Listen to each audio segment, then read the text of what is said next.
Hello, hello. Welcome back to day 3 of my 1 lakh equity trading challenge. In this series, every trade is real, every result is transparent, and every decision follows strict risk management and proper position sizing. Let's see what today market is give to us. Let's go to the trade. ఈ వీడియోలో ఏంటంటే మనం ఈ day 3లో భాగంగా ఏ trades చేసామో అవన్నీ కూడా ఈ వీడియోలో అయితే ఎక్స్ప్లెయిన్ చేస్తాను. ఈ వీడియోని లాస్ట్ వరకు అయితే చూడండి. ఈరోజు మనం మార్కెట్ విషయానికొస్తే మనకి మార్కెట్ గత ఫస్ట్ 15 మినిట్స్‌లోనే దాదాపు 130 పాయింట్స్ వరకైతే మూవ్‌మెంటం ఇవ్వడం జరిగిందండి. మూవ్‌మెంటంలో భాగంగా మనకేంటంటే ఆహ్, ఫస్ట్ ఫస్ట్ 15 మినిట్స్‌లో మనకి దాదాపు అన్ని సెక్టార్ బుల్లిష్‌గా ఉన్నాయి. బట్ ఏంటంటే ఎస్పెషల్లీ ఫైనాన్స్ సెక్టార్ నుంచి PSU stocks and speciality chemical stocks అనేవి చాలా మంచిగా పర్ఫార్మెన్స్ చేశాయి. ఫస్ట్ హాఫ్‌లో మీన్స్ 9-11 లోపు చాలా మంచిగా బుల్లిష్‌గా ఉన్నాయి. అందులో భాగంగా నేనైతే ఈరోజు ఇంట్రాడే స్టాక్స్ కోసం ఫైనాన్స్ సెక్టార్ నుంచి అండ్ స్పెషాలిటీ కెమికల్ సెక్టార్ నుంచి 2 స్టాక్స్‌ని ఒక్కో సెక్టార్ నుంచి 5 స్టాక్స్‌ని అయితే ఫిల్టర్ చేసుకున్నానండి. ఆ స్టాక్స్‌లో ఏ స్టాక్స్‌లో అయితే ఎంట్రీ తీసుకున్నానో ఈ వీడియోలో చెప్తాను.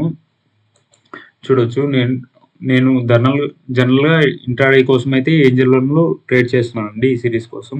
చూడొచ్చు మనకి స్పెషాలిటీ కెమికల్స్ నుంచి Aarti industries and Deepak fertilizers and Deepak nitrate and UPL అని ఈ స్పెషాలిటీ కెమికల్ స్టాక్స్‌ని అయితే తీసుకున్నానండి.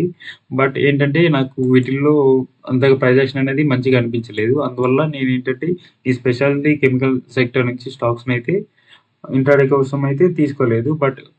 బట్ ఏంటంటే ఈ ఫైనాన్స్ సెక్టర్ నుంచి అయితే నాకైతే ఎంట్రీ దొరికిందండి. చూడొచ్చు మనకి ఈరోజు ఏంజెల్ వన్ స్టాక్‌లో అయితే నాకైతే ఎంట్రీ అయితే లభించిందండి. నేను ఇనిషియల్‌గా ఈ ట్రేడ్‌లో 9:55 ఆ టైంలో అయితే ఈ స్టాక్‌లో అయితే ఎంట్రీ అయితే ఇవ్వడం జరిగిందండి. నాకు స్టాప్ లాస్ వచ్చేసి ఈ లెవెల్‌లో అయితే అంటే స్వింగ్ లోలో అయితే నా యొక్క స్టాప్ లాస్‌ని అయితే ప్లేస్ చేయడం జరిగింది. ఆ తర్వాత ఏంటంటే మార్కెట్ అనేది నా యొక్క డైరెక్షన్‌లో వెళ్తుంది. నా యొక్క స్టాప్ లాస్ టార్గెట్ ఏంటంటే 1:1 అండ్ 1:2 అయితే పెట్టుకోవడం అంటే ఐడియల్‌గా అయితే నేనైతే సెట్ చేసుకున్నాను. ఆ తర్వాత మనకి చూడొచ్చు 9:55 తర్వాత కంటిన్యూయస్‌గా ఈ స్టాక్ అనేది నా యొక్క డైరెక్షన్‌లోనే వెళ్తుంది. అదే విధంగా నేనైతే నా యొక్క స్టాప్ లాస్‌ని స్వింగ్ ఇక్కడ నుంచి ఆహ్, ఫ ఫస్ట్ ఈ లెవెల్‌లో పెట్టి ఆ తర్వాత ఈ స్వింగ్‌లో వరకు అంటే కాస్ట్ టు కాస్ట్ వద్దకైతే నా యొక్క స్టాప్ లాస్‌ని తీసుకొచ్చాను. బట్ ఏం జరిగిందంటే మనకి నేను ఎంట్రీ తీసుకున్న తర్వాత మార్కెట్ అనేది చూడొచ్చు. గత ఫస్ట్ హాఫ్ తర్వాత అంటే 9:30 తర్వాత మార్కెట్ అనేది ఒక రేంజ్‌లోనే కన్సాలిడేషన్ అవుతూ తర్వాత మనకి అంటే మార్కెట్ అనేది ఫాలో అవ్వడం జరిగింది. దాని మార్ మోస్ట్‌లీ మన ఇంట్రాడే స్టాక్స్‌లో ట్రేడ్ చేస్తున్నాం కాబట్టి మనం ఏ ట్రేడ్స్ తీసుకున్నా కూడా అవన్నీ కూడా నిఫ్టీని ఫాలో అవుతూ ఉంటాయి. అంటే మనం బుల్లిష్ సైడ్ తీసుకుంటే స్టాక్స్ అన్నీ కూడా బుల్లిష్‌గానే నిఫ్టీ అనేది బుల్లిష్‌గా ఉంటే స్టాక్స్ అన్నీ కూడా బుల్లిష్‌గానే ఉంటాయి. మనం నిఫ్టీ అనేది బేరిష్‌గా ఉంటే ఆటోమేటిక్‌గా బుల్లిష్‌గా ఉన్న స్టాక్స్ కూడా బేరిష్‌గా టర్న్ అవుతాయి. ఏదో ఫండమెంటల్‌గా రీజన్ ఉన్న స్టాక్ ఏదో టెక్నికల్‌గా రీజన్ ఉన్న స్టాక్ తప్ప మిగతావన్నీ కూడా మోస్ట్‌లీ నిఫ్టీ వీక్‌గా ఉంటే దాని ప్రకారమే స్టాక్స్ అన్నీ కూడా పెర్ఫార్మ్ చేస్తాయి.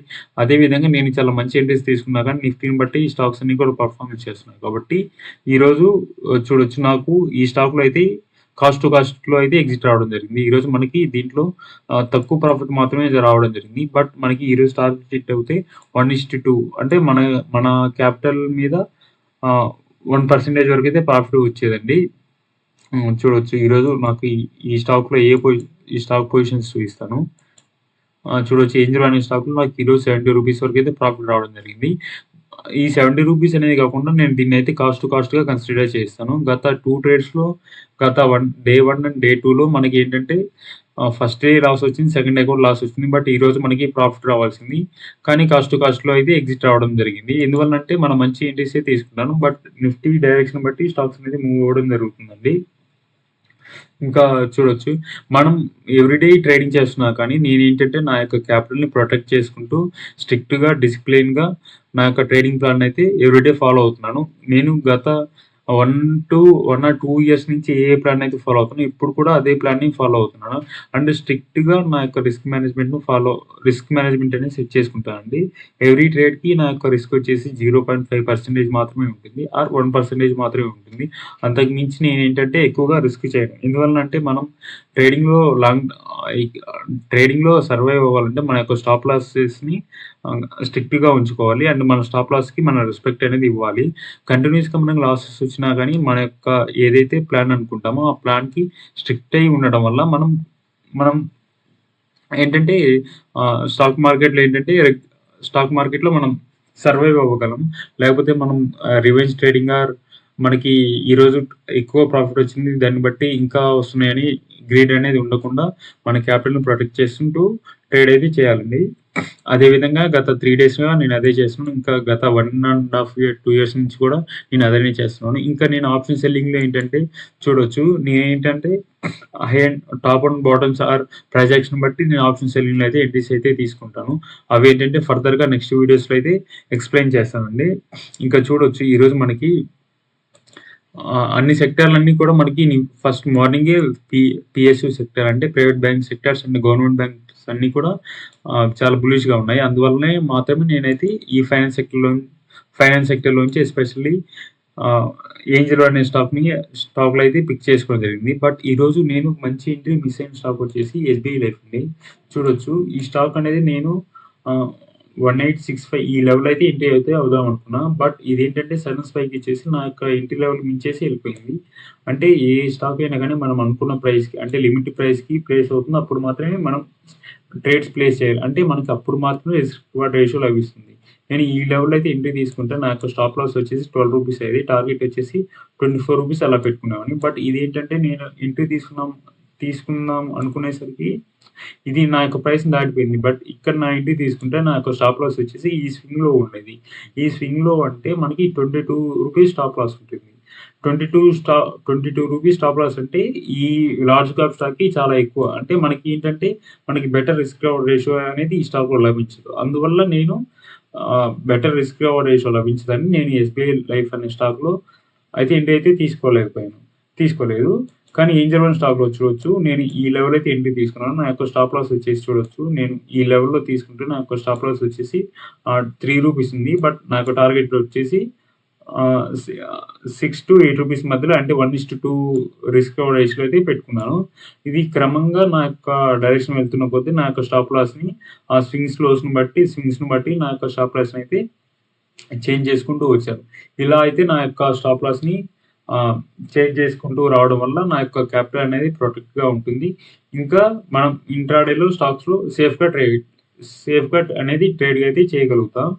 ఇంకా నేను ఈరోజు సేల్ సైడ్ కూడా ట్రేడ్స్ అయితే ప్లాన్ చేద్దాం అనుకున్నాను. కానీ ఏంటంటే నిఫ్టీ అనేది బులిష్‌గా ఉంది కాబట్టి మనం నిఫ్టీని బట్టి ట్రేడ్స్ చేస్తాం కాబట్టి నేను ఆహ్, ఫస్ట్ హాఫ్ మార్నింగ్‌లో నేను సెల్లింగ్ సైడ్ అయితే ట్రేడ్స్ అయితే ఎక్కువ ప్లాన్ చేయలేదండి. అందులో భాగంగా అయినా కానీ నా యొక్క వాచ్ లిస్ట్‌లో ఈ స్టాక్‌నైతే పెట్టుకున్నాను. చూడొచ్చు మనకి చాలా డల్‌గా ఉంది మొమెంటమ్ సెల్లింగ్ సైడ్. అందువల్ల నేను ఈ సెల్లింగ్ సైడ్ ట్రేడ్స్ అన్నీ కూడా అవాయిడ్ చేసి only buying side only today ఒక్క ట్రేడ్ మాత్రమే అయితే ఎంట్రీ తీసుకున్నాను. అది మనకి ఈరోజు కాస్ట్ అనేది అయింది. ఇంకా టుమారో డే 4లో మనకి ఎలా ట్రేడ్ చేస్తామనేది నెక్స్ట్ వీడియోలో అయితే చెప్తాను. ఈ వీడియోని ఇప్పటిదాకా చూసినందుకు చాలా చాలా థాంక్స్ అండి. Thanks for watching. ఇంకా మీకు ఇంట్రాడే ట్రేడింగ్ గురించి ఏమన్నా డౌట్స్ ఉన్నా కానీ మన కింద మన యొక్క ఆహ్, వీడియో వీడియో డిస్క్రిప్షన్‌లో మన యొక్క నంబర్ ఉంటుంది. మీరు మమ్మల్ని కాంటాక్ట్ అవ్వచ్చు. ఇంకా కింద కామెంట్ బాక్స్‌లో మీ యొక్క ఏమైనా లెర్నింగ్ వీడియోస్ కావాలన్నా కానీ మీరు టైప్ చేయండి. నేనైతే మీకైతే మంచి నాలెడ్జ్‌ని అండ్ కంటెంట్‌ని అయితే అందించగలుగుతాను. థాంక్ థాంక్స్ ఫర్ వాచింగ్ అండి. జై హింద్.